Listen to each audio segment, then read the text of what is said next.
نظام آباد میں مسلم فیملی پر شرپسندوں کا حملہ، 5 افراد شدید زخمی، حملہ آوروں کا بجرنگ دل سے تعلق۔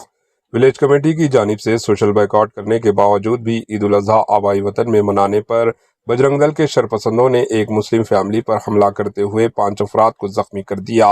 یہ واقعہ ضلع نظام آباد کے انڈاولی منڈل کے گاؤں سرناپلی میں پیش آیا۔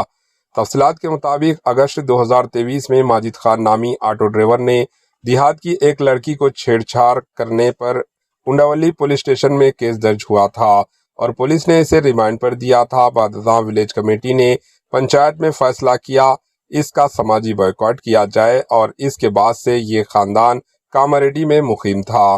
عید الاضحیٰ ہونے کی وجہ سے 2 دن قبل سرناپلی گئے ہوئے تھے اور 2 دن سے اپنے گھر میں قائم پذیر تھے۔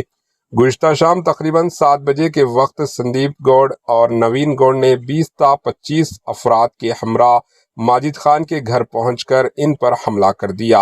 ماجد خان کے والد احمد اللہ، والدہ رضوانہ بیگم، بہن ثنا بیگم اور بھائی امان اور ماجد پر حملہ کر دیا اور خوب مارا، جس کی وجہ سے 5 افراد شدید زخمی ہو گئے۔ انہیں فوری طور پر نظام آباد گورنمنٹ ہسپتال منتقل کیا گیا۔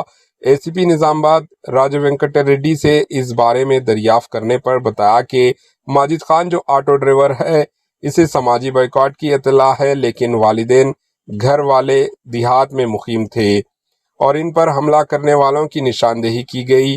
پولیس مصروف تحقیقات ہے۔ دیہاتیوں میں ولیج کمیٹیوں کی زیادتیوں کی وجہ سے کئی افراد پریشان ہیں اور سرناپلی انڈاولی منڈل کا ایک گاؤں ہے جہاں مسلمانوں کی خاطر خواہ ہے، لیکن دیہاتوں میں بڑھتی فرقہ پرست سرگرمیوں سے عوام کا یہاں رہنا مشکل ہوتا جا رہا ہے۔